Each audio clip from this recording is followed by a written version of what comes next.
there is tumult in the world, Jesus Christ is still Lord. You are tuned in to Ignite Radio Live.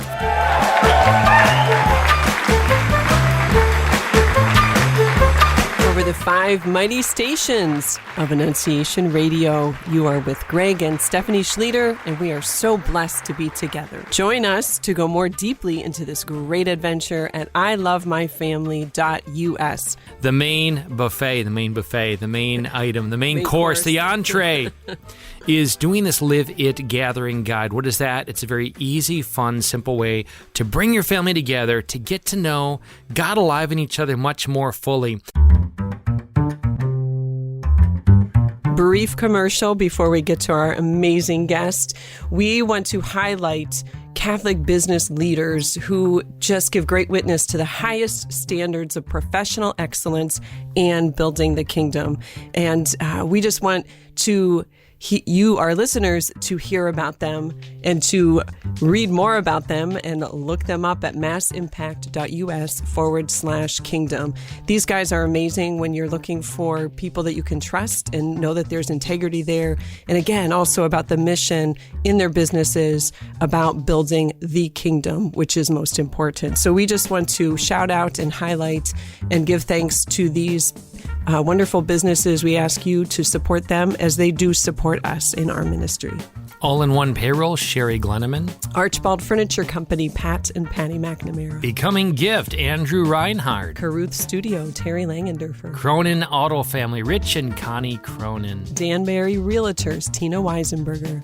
Endlish Environmental and Energy, Tammy Endlish. Imago Day Video Productions, Greg Schlueter. Interstate Commercial Glass, Walt Erickson. Isabell Financial Services, Dennis Isabell. MFC Products, Miller Fastener and Components, Paul Miller. Ressourcement, Jeff Barefoot. SJS Investment Services, Kevin Kelly. Turning Point Chiropractic, Doctors Jeff and Rachel Elmore. Walker Family Funeral Homes and Crematory, Ryan Hobbs. Again, please support these wonderful Catholic business owners, massimpact.us/kingdom. And we do encourage you to join us on the third Thursdays of every month. Mark your calendar for Belief and Beverage Nights. Register now. There's limitation to only 100. massimpact.us/BNB. With no further ado, we turn to our guest for tonight's program. So excited to have Dr. Dwight Lindley from Hillsdale College. How are you doing today, Dr. Lindley? Great. Very happy to be here. Thanks, Greg. Fabulous. So, folks, as you may know, our 4-month series for our Belief and Beverage Nights is Incarnation. Of course, a play on the nation part of Incarnation. Reflections on reviving one nation under God. And Dr. Dwight Lindley is our third guest. We lament that we weren't able to do this live. It's the first time because there is a very significant pro-life event, and they've combined usually 2 nights, and many of you wonderful people are part of those evenings, and some of you begged us not wanting to miss this or choose between the two. We had the benefit of being able to have Dr. Lindley here address his theme, which is the center of civilization, marriage in the Homeric epics. So very fascinating, and I know it's going to be edifying to us. But that's what we've got going tonight. Usually we record those evenings, and we're blessed that Dr. Lindley generously, graciously, magnanimously is allowing us to do this to the radio. So thank you again. So, Dr. Lindley, we love to proclaim the scripture, Revelations 12:11. They defeated the enemy by the blood of the Lamb. Of course, as Catholics, we are blessed by the Holy Mass and by the word of their testimony. So tonight, we know you're going to give us this incredible talk and interaction a little bit, but we would love to hear your background story briefly, just where you came from, what brought you to this point, wherever you want to go with that. But we believe the Lord's grace in just sharing our story like that. So before we do that, though, just want to proclaim that the beauty of this faith is that it is not simply ethereal, esoteric up there in the clouds. It is incarnate in man and woman, husband and wife. He made them male and female and family. It is lived. It is experienced, and God desires for us to touch Him and connect with Him through this sacramental existence. All that to say, we are very blessed at numerous times when we are in Hillsdale with our children at St. Anthony's Church there, which is absolutely an amazing Catholic experience. And anywhere the Eucharist is, yes, but it's a special community. The Lindley clan is quite often in front of us, and we are blessed to see, if you will, the Trinity alive and present through them. So thank you for your witness there. We even have a multiple of 3 for our children. We have nine children. That's great. Talk about Trinitarian. Yeah. That's awesome. So just because of the sheer quantity, there's a fair chance you'll be sitting behind us. Right. Well, and I have to ask you the question, since you did bring that up on sort of a folksy note. We are blessed with 6 children, and when they were younger, we learned to strategically place ourselves so there'd be 2 on each end. Steph and I would have 2 between us so that we had a little bit of more proximity. And then obviously as they're older now, we get to sit together and whatever. Have you guys done any of that? Have you strategically planned your mass sitting? Yeah. I would say it's always changing. It's flexible, and you have to kind of do different things and try what works. We, as our children have gotten older, of course, we have a better zone defense. And, Yes. and spread out and have some other people in the middle. But then we also just have a tremendous number of boys. We have 8 boys and 1 girl.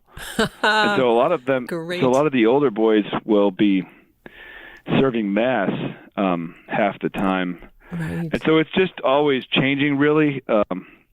My wife or I will take turns sometimes sitting in a different place or walking around with a baby, in the back somewhere, so that it's not too distracting. That's great. And I would just say it's just, frankly, always changing. Right. So it keeps us on our toes. I have to share a quick story. I'm one of 12, Dr. Lindley, and okay. I'm 11th out of 12. We have 9 boys and 3 girls. But apparently, as our family was growing, we took up the full long pew in our parish back in Erie, PA. And then it was harder to keep some of the older ones focused, because they really didn't have proximity of the parental eyeball or whatever. And so apparently my parents got wiser and divided it up into 2 pews so they could sit with the younger ones behind the older ones to keep them in line also. But anyway, I digress. So how's that for a crazy folksy intro to the original question? I think it's nevertheless going to be an appropriate intro, because I do want to talk about marriage and family in a time of crisis. And yes, I think... Well, the stage is yours. Tell us your story, your background story, and then just give you permission to dive into the theme. Sure. Well, I'm from Texas mostly growing up, and I grew up Protestant. I came into the church in college, and then went to graduate school, University of Dallas in Texas, and then I got a degree in English, but also studied philosophy and theology down there, and then came to teach here at Hillsdale in 2011, and have so been here the last 10 years, and have been raising our family, and loving it. I teach Homer every year in the spring as part of the core curriculum here, Great Books core curriculum at Hillsdale. Which is part of why I've just gotten, repeated opportunities to think about Homer, and trying to talk with him, talk with freshmen, college freshmen about him, who may not be particularly interested in English. I've discovered there are a lot of inroads and a lot of relevance to daily life and to contemporary life, regardless of how interested you are in ancient history and all of the things. So that's some background. That's fabulous. And of course, we are often speaking of the likes of Tolkien and C.S. Lewis, of course. And is it not fair to say that a lot of those conventions, archetypes, cosmology, impersonal dynamics, interplay, the transcendence and all of that find their roots in the likes of Homer? Oh, very much so. They all, many of those latter-day epics that we love from Tolkien and others have these quest narratives and homecoming narratives where you've been away and you have to come back home and it's a great struggle. All of those kinds of things have their roots in Homer. That's amazing. At least a lot of their roots.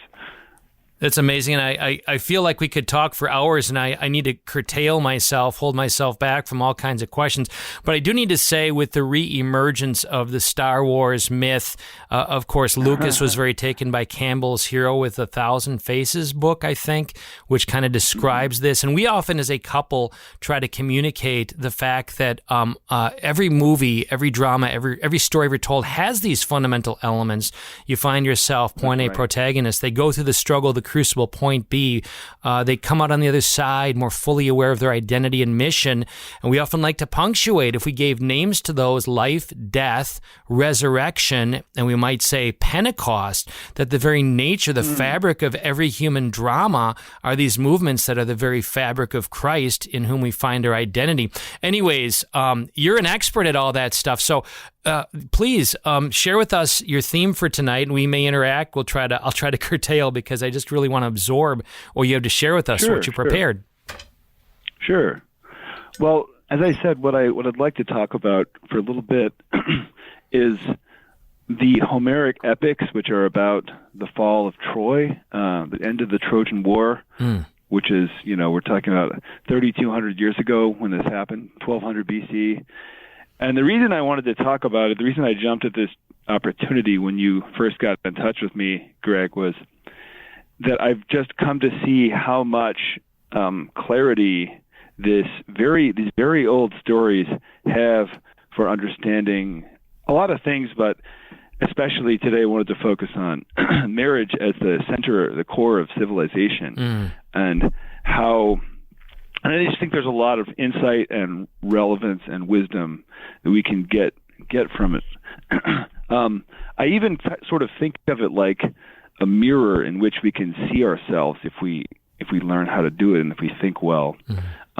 Certainly, that's even more the case, and more crucially the case in Scripture.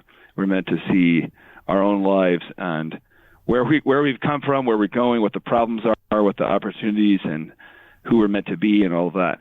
But I think you also get that to a lesser extent and in different ways in other great texts, and so that's kind of the way I read Homer.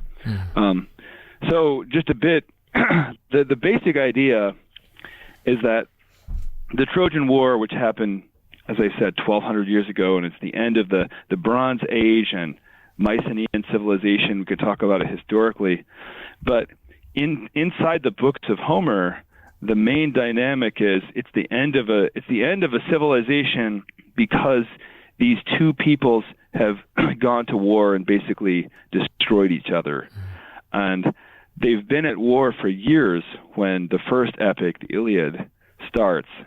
And they're just in this really ruinous state, both at war among the men who are there and also back at home, where the women and children and the elderly are all living and have been living for years without men, without the fathers and husbands of these families.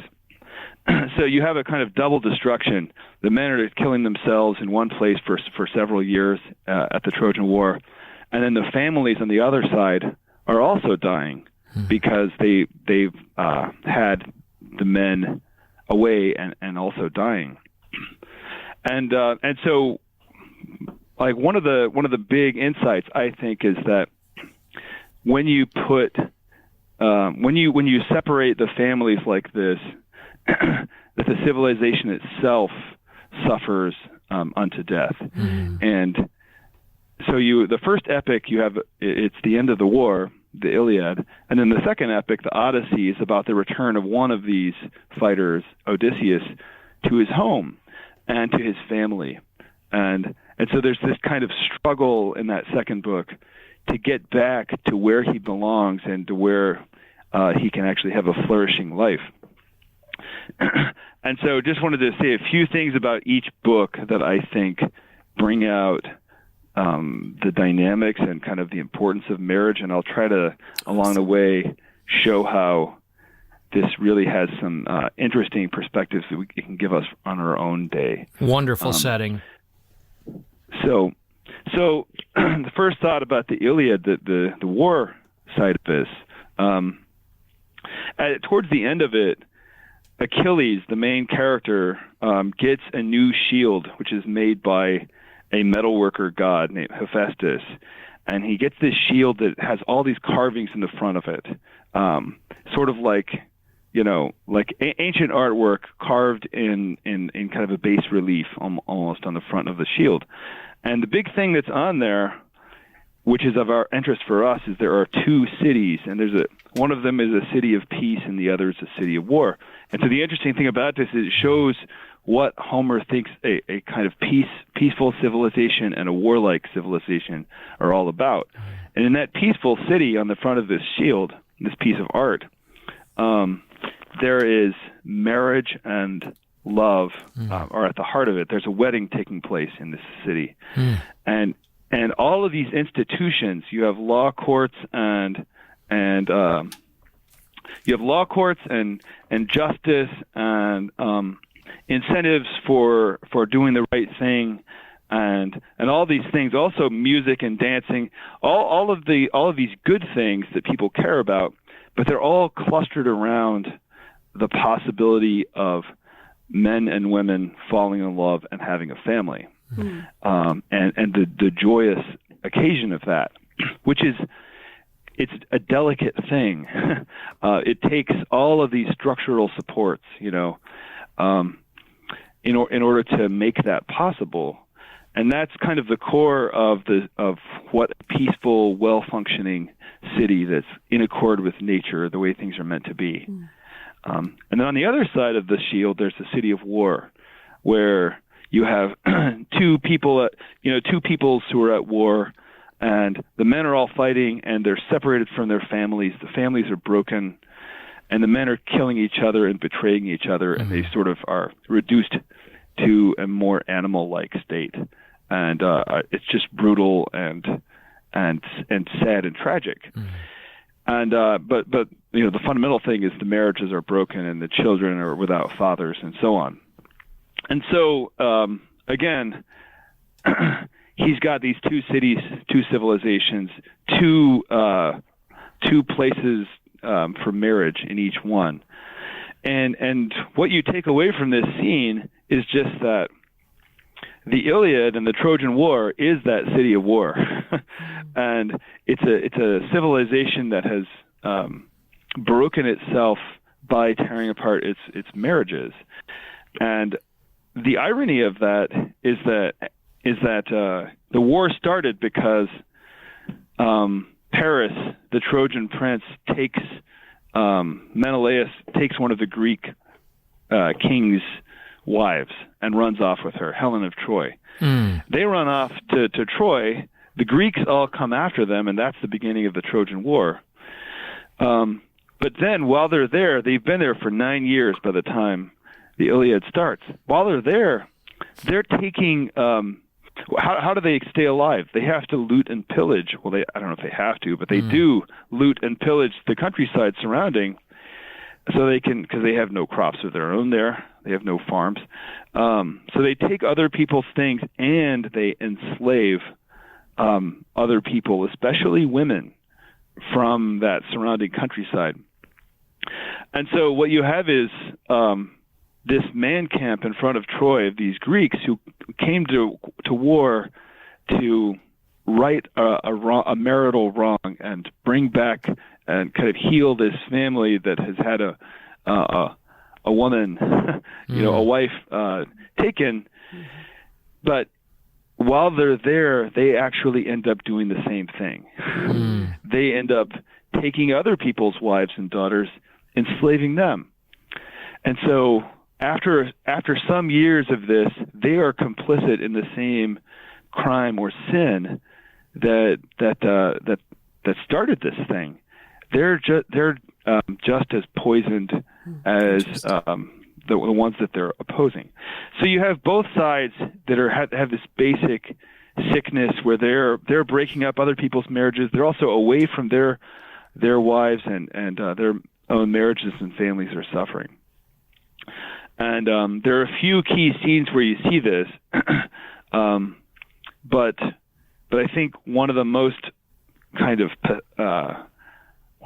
most striking is from in the case of a Trojan hero named Hector, who's Paris's brother. He's the great hero of the Trojans, and his wife at one point, whose name is Andromache. This is in book 6 of the Iliad. She tries to persuade him to come back and to play defense, basically, to be more conservative, and hey, can you just stay closer to the wall and keep our armies closer to the wall so that you have a chance of living and we have a chance of reuniting our family, and so that this doesn't end in just utter ruin. Because Hector has been taking the Trojan army all the way over to the Greek camp and winning great glory, but he's in danger of being killed. Well, the long and short of it is he can't hear her plea, even though it's a really good one. She's just saying, of course you have to fight, but remember that our family and the kind of integrity of our civilization, of our people, is also at stake here, and this is a good. And don't just try to win and do the most awesome things, but remember us. He feels that pull and loves his wife, and it's very pathetic scene in the sense of pathos, right? But he can't resist the pull to do glorious things and to just stick it to the other side.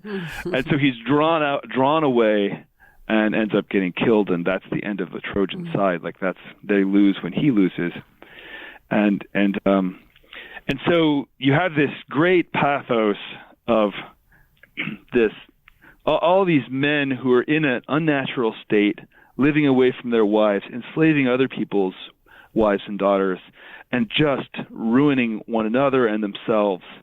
And there's a pull back to the way things should be.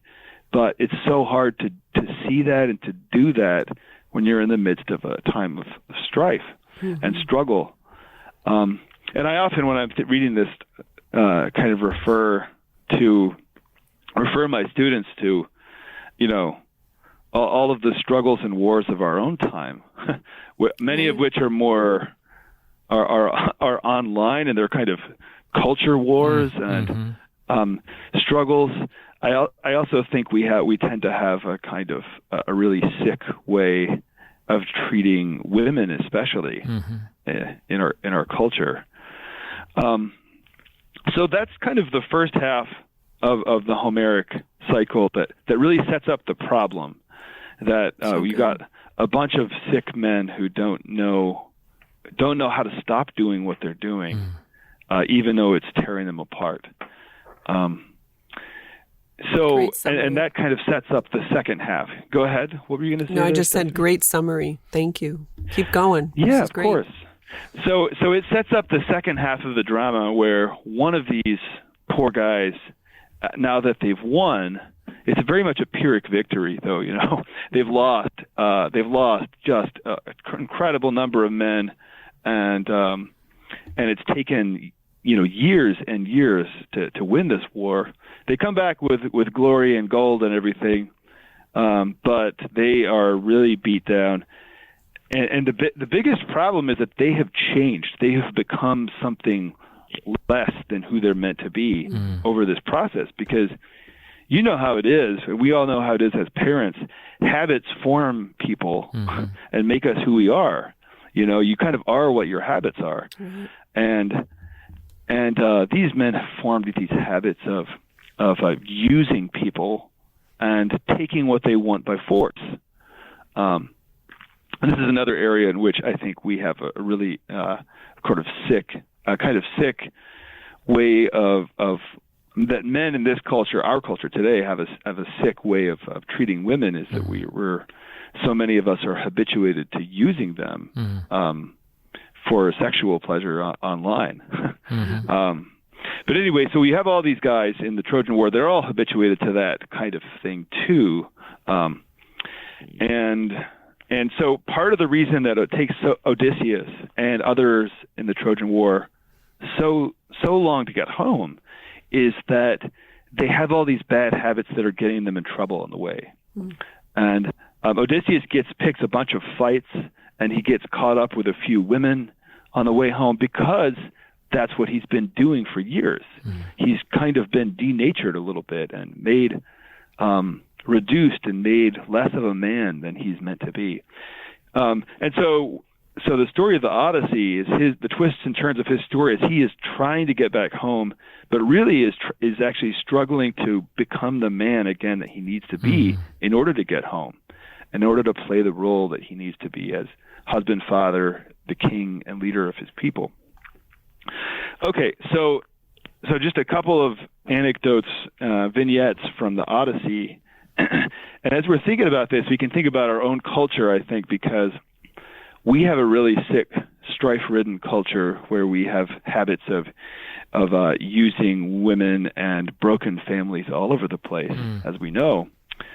When we're thinking about the Odyssey, part of what I think we can think about is what is the path back to our own, the healing of our own civilization, our own families, our own countless broken men who are sick and know that they're sick but don't know how to get back.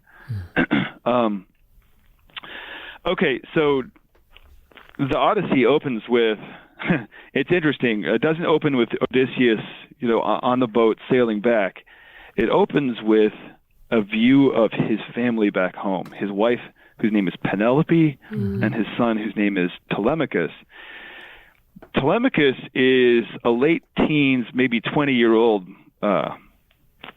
guy who has grown up without a father because his father took 10 years away at war, and he's taken several more years on the way home because he's gotten in so many messes and gotten stuck various places because of who he is and his bad habits. So you got a son without a father who doesn't know what it means to be a man. And then you have a wife without any support, without any help, taking care of their house, obviously their son, but also ruling. She has no help governing the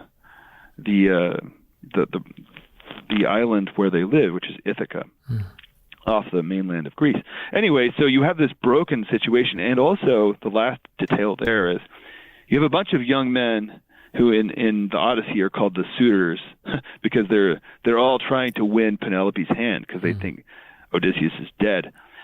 The interesting thing about these guys is if Penelope and Odysseus are about 40 and Telemachus is about 20, they conceived him right before Odysseus went and left for war. Well, the suitors who are pursuing her are about 30. They're in between, which means that they were too young. They were the young boys who were too young to go to war. So but you know what? All of their fathers did. So they're a bunch of ill-bred young guys who have grown up without fathers, and they don't know how to live well. They don't know how to treat women. They don't know how to pursue justice with their lives. And so they're just making a mess of Ithaca and treating Penelope and Telemachus unjustly and using them. So what I'm saying is you have an image of a broken culture and society back home, and it's broken because these men have been gone. So this is the flip side, the underside of the Trojan War is the suffering caused by this decade-long, actually, by the time Odysseus gets back, 2-decade-long absence, which is just as much the way a culture dies as the other. So let me say just two more things, and then we can talk a little bit more. Great. About this, but just so one story about Odysseus on the way home. Famously, he gets caught with a goddess whose name is Calypso, and this is in Homer, as Homer describes it, it is sort of like a stock male like sinful fantasy of men, where he washes up on this island where there is an immortal goddess who will never get old, and she's beautiful and basically wants to make him her husband. And and everything is there. They have all the food they need without, just grows naturally without needing to be taken care of. And he's there for a few years, actually. And at first, he's kind of enjoying it for kind of, understandable but base reasons. And yet he becomes more and more miserable. And by the time we find him, this is in Book 5 of the Odyssey, he's weeping on the beach every day. And this goddess who is trying to make him she says, I'll make you immortal, and you can stay here and be my husband. And he just wants to get home. Well, the interesting thing about this, and the thing that I think can really be food for thought and help us think about our own troubles today, is why is he not happy? This is what Homer kind of nudges us towards. It makes us think about, why do you have this manly man on an island with essentially a tropical island sex goddess? I mean, who, in everything you quote unquote everything you could want. With scare quotes, of course. Yes. Everything that in a certain sinful consciousness a person might think he would want. He's grievously unhappy. Why? So it really comes out when Calypso, the goddess, basically another God comes and says, Odysseus needs to go home. And she says, but I want him to stay here. And well, let's give him the choice. Well, he wants to go home. When she's trying to argue with him to stay there, even though he can leave, she says, listen, I am better looking than your wife. Your wife is aging. You have a 40-year-old wife. And I am immortal. I'm always going to look like this. And Odysseus looks at her and says, okay, you're right, but I still want to go back to my wife. And he admits all of that and still wants a wife who, like him, has some skin in the game and is actually getting older. Pardon the pun. And so right, no, exactly. It's actually the skin, right, which changes on us as we move through life. And so the mystery here, and I think the really deep insight is, we think, and I say we, I think this is especially true of men. It can be true of women too in different ways, and different degrees. But we think we want to escape time, and we think we want to have a kind of a lover that has no where there's no strings attached, where we have nothing to lose, and we can just enjoy the pleasure of the other and the other's beauty, without any worries and problems of relationship. That's kind of the way we relate to porn. Okay, it's all outside of time. It's a person with an unchanging body and no strings attached and no responsibilities. That seems like what we want, but it is actually really unfulfilling.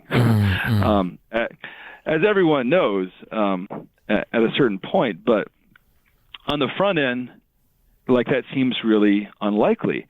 We actually, what Homer knows and shows us in this story is that what we really want is somebody who can be a companion through history, through time, who actually has a drama, who can has ups and downs, and who has something at stake in life.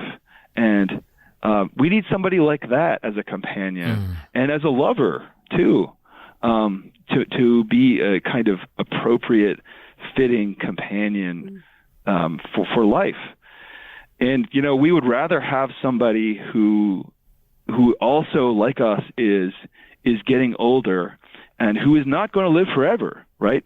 Because death focuses the mind and it reminds us what's important. And we have a limited amount of time to try to make our life what it can be, what we're called to make it.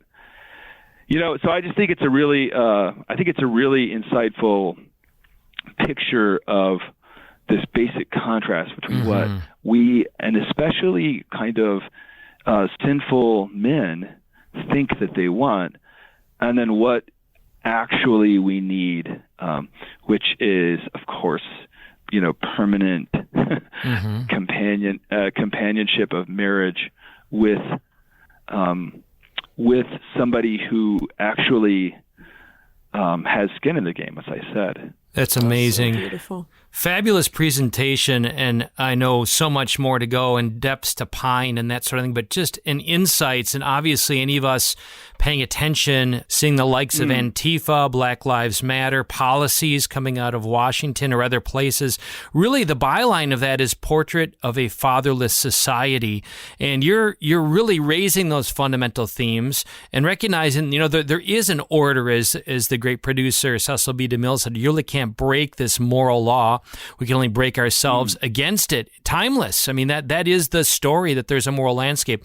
I want to get your insights, particularly as a professor in English, where I think the conventions of deconstructionism and such came out of it. And just for our audience, that we see the emergence in the battle. The story of Homer begs the question, well, what is a father?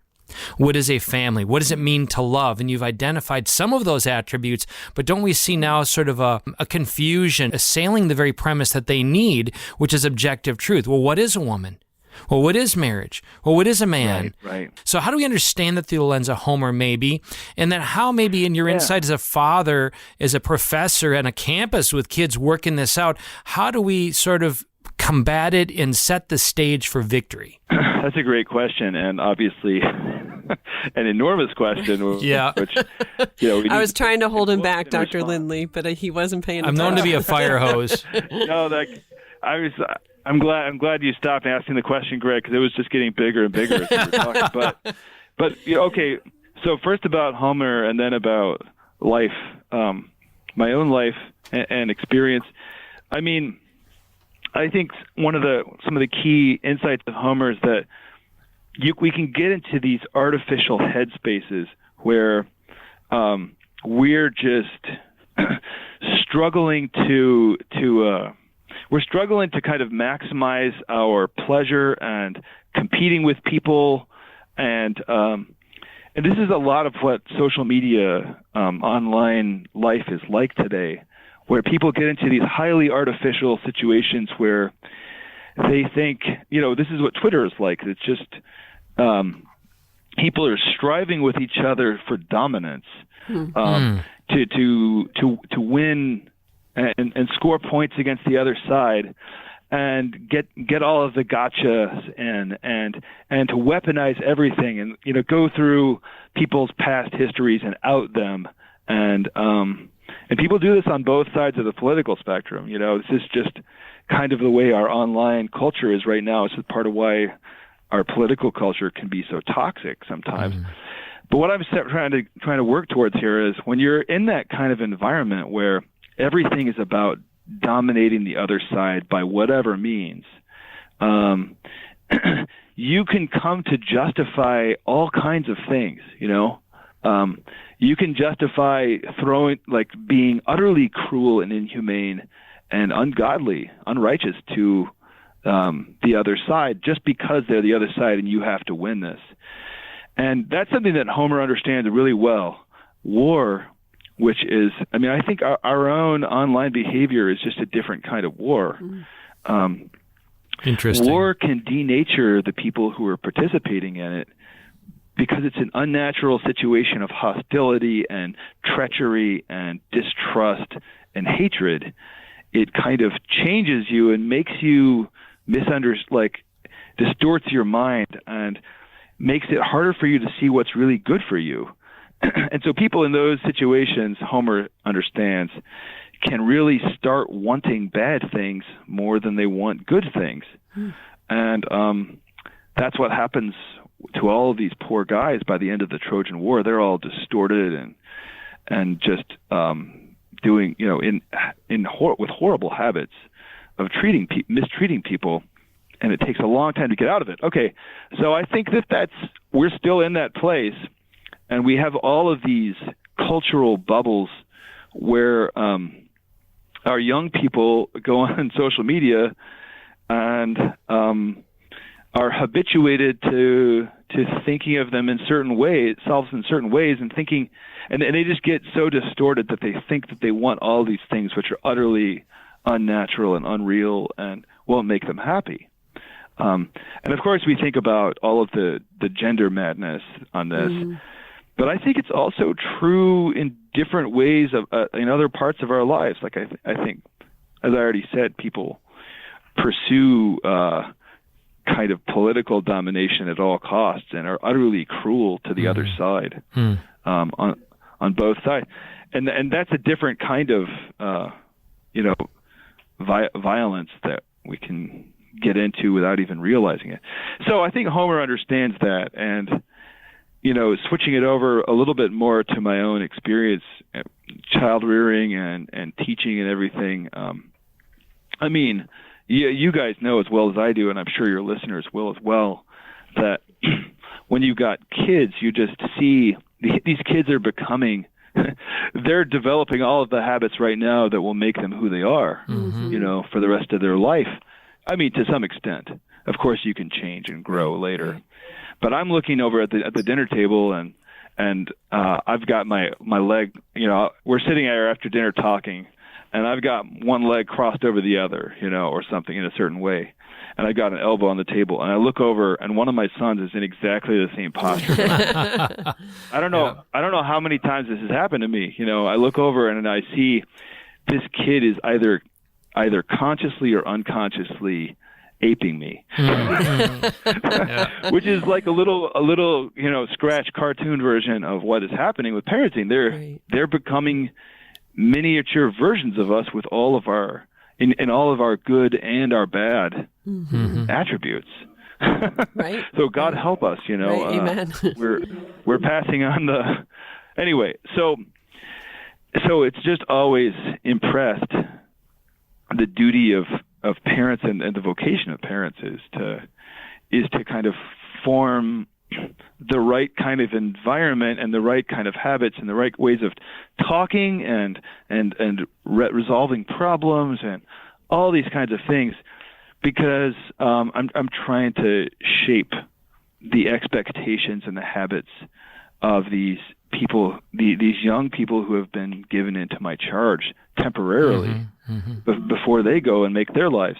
And I just think it's also true in a way with my college students. I mean, they're given to me for a short time. They've already had their family experience.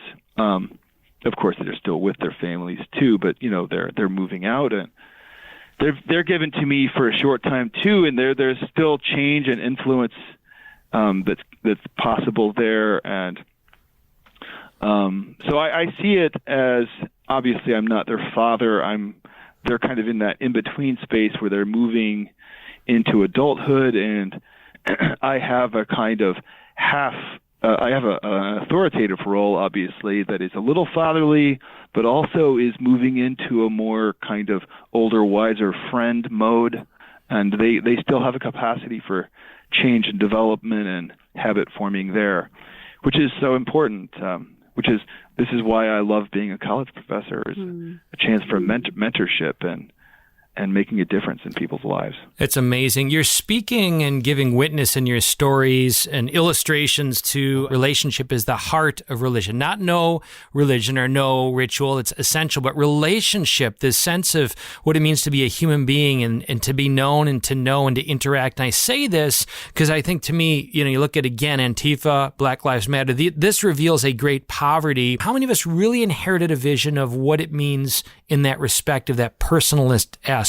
Yeah, that's a really good question. I guess I would say, there's so many ways you could answer this, but one thing that occurs to me is, I think, there's an actually interesting recent history in this. Up until the middle of the 19th century, when society really started to urbanize, especially in the West, and you have the industrialization, and people are all moving into the cities and leaving the farms. where they used to, and the smaller towns and everything where they used to live. And that really speeds up even more in the 20th century and is still happening in some ways. Before that time, families all lived and worked together more. Mm-hmm. And like, I'm not saying that men didn't have problems before that, but because most families around the world for most centuries of human existence have had to all work together in order to make their daily bread, make it happen. And you didn't have this kind of segregated life where men are out alone somewhere like they started to be in the 19th century and the 20th century. Men are out alone somewhere. Women and children are back in the house doing their own thing. It was much more of a family, an integrated family unit for most people by necessity for most centuries of human history. What we've gotten in the advanced industrialized West is more of this segregated model where men and women are more or working in different places. This is still true with women in the workforce, of course. And then children are either at home or they're at school. They also are kind of hived off in their own way. So what I'm working around to saying is just that fascinating. I think we've had cultural models in the past where it's been more organically built in to have a more relational model with your father. And part of the reason we had the more distant, like I will do things for the family in a kind of dutiful way. I'll meet the needs and bring home the bacon and do this and that on the margins. That model is especially a 20th century model. It's kind of a late modern thing. I think we do. I totally agree, Greg, that we need to get back to a more relational, hands-on, like whole personal approach to fathering. And I think this is one of the big kind of apostolic and catechetical struggles that we've got, is how to reform the next generation of fathers, not to mention the fathers that already are practicing it right now. How do we help them and inspire them? I think one of the big things is just seeing other people do their like seeing good fathers do what they do, and kind of sharing our lives with other people, not in a kind of heavy-handed, teacherly kind of way, but just have people over and try to get together with people. It's good parenting is really attractive, and if obviously we're trying to be parents as well as we can, and we're also trying to share our lives with other people and bring them alongside, and then I think it's going to grow and change. But of course, we also need to do all we can and have there are people who have fatherhood initiatives and things like this, and I think that's and conferences and instructional things and classes, all that well and good. But I think that of course the heart of it is going to be from one guy to another, from one family to another. Yes. Making it attractive through practice and having those conversations which naturally arise. Well, how do you get your kids to behave in mass, and how do you keep your wife or your son from getting unhappy in this situation and that kind of thing. Which I think a lot of times those, you mentioned the different conferences and classes, and again, they certainly have their places, but it does come down, as you said, the phrase, the heart of it definitely is, you're describing mentorship and friendship and community.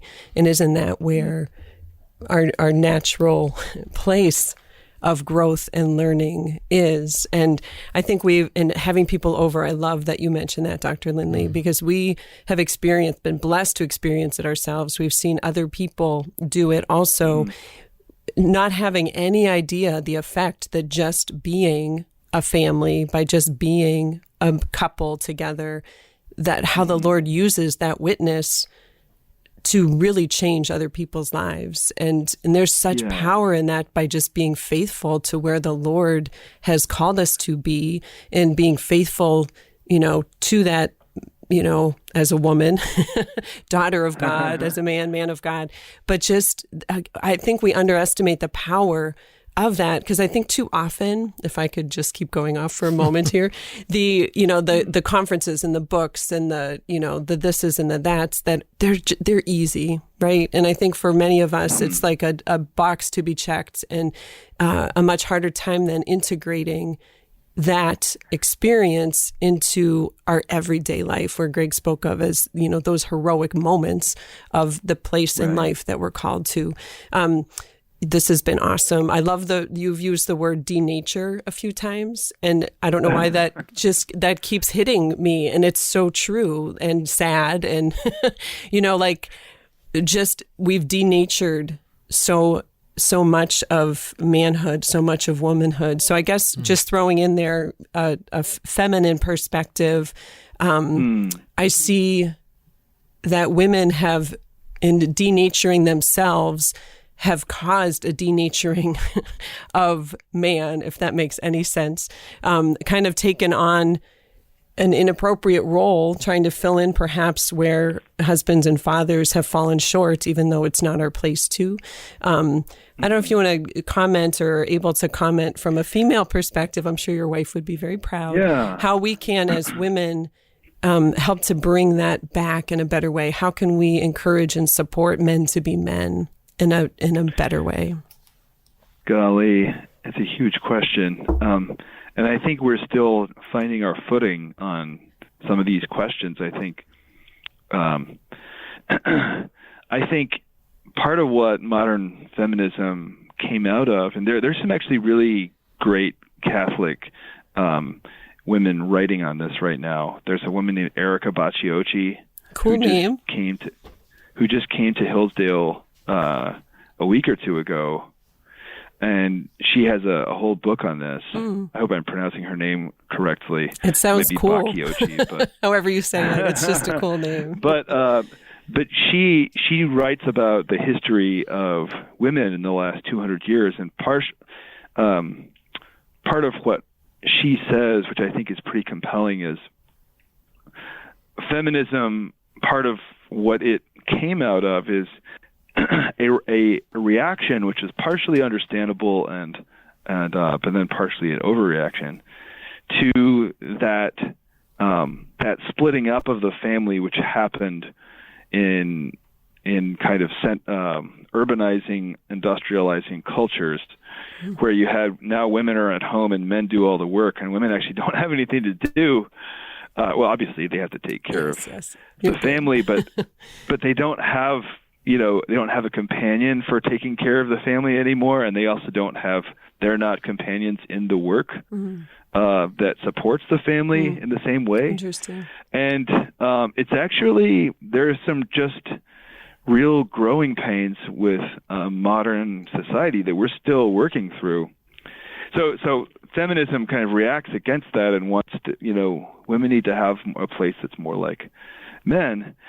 They were actually reacting to some real problems though there, and there are others we can talk about too. But I think when we're thinking about how to heal this and bring it